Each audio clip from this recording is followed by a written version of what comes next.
Now that I'm finally on my own, I am learning college can be really dope. But you'll totally pay for it later.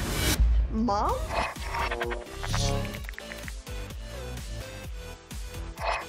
What I loved about Grownish when I first heard about it was actually they didn't give us much of what was happening. There was no script attached when I first got the audition. It was just the character. And I just related to her, and it was a scene between Zoe and I, and my character was just so real with her in the audition, and originally it was called College-ish. I just loved Kenya Barris. I'm a fan of Blackish, so originally I just wanted to go out for it and see what happened, because one, Yara, but two, I really like how Blackish just brings awareness into their show, and they use humor to kind of tell truth. And so I knew that with this show, he was going to do that, but in a different way with obviously the younger audience, and especially with what's going on in politics and stuff like that right now. I knew that he was gonna do exactly what he's doing. So I was really interested in just being a part of that movement. Honestly, by the time that we got to the party, I was just so nervous. I started drinking, which I never really did before. At first, when they described Anna, she's so different now. She was just like a lot more. I don't know, I like to say swaggy when I first read it, and that's how I came in. Like, I dressed as a dancer when I first went in, and when I got the part, even wardrobe had me come in, and they were like, oh, can you send a vision board of kind of what you see? And I was like, yeah, for sure.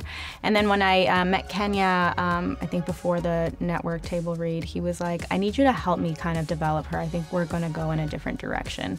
And so I almost wanna say that Anna would have been more of what Nomi is right now, besides, you know, the sexual awareness that Nomi has, just in the being a lot more open-minded. And I think that eventually we're gonna develop that, but I think we were kind of just, the writers and stuff were like kind of just growing Anna as we were going. Omar was all up on me. No, but I did see the way Omar was all up on me. Wait, which one was Omar? Oh, I think he's the one who's calling me right now. Being 10 years older than Anna, yeah, I think it definitely helped me develop this character because I already experienced a lot of what she's going through.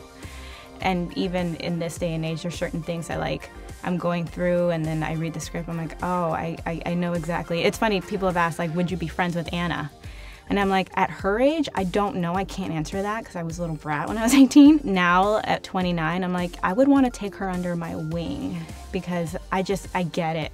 And I think it does help with bringing the character to life and knowing not only what her present feelings are, but what the other side looks like.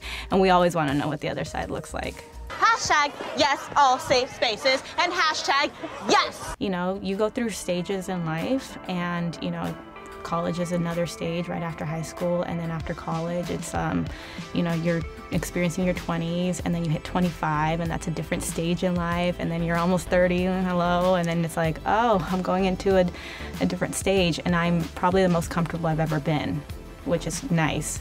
What makes Grownish different than what's out there is how relatable it is. Waking up one day and you're 18 and all of a sudden you're an adult. And you have to figure out life, and you make mistakes, and you have these ideas, and trying to realize it's not high school anymore. It's different. I think it's just so relatable to people, and it's funny, and it starts conversation. It's just real. Like some of the other shows that are out there, they're very entertaining, as is this one, but this is more realistic. And then for the younger audience, it just kind of helps them look forward to something. But yeah, it's really fun, and I appreciate Kenya for giving me the opportunity, and I think that's the universal language with everyone. We all go through these growing pains.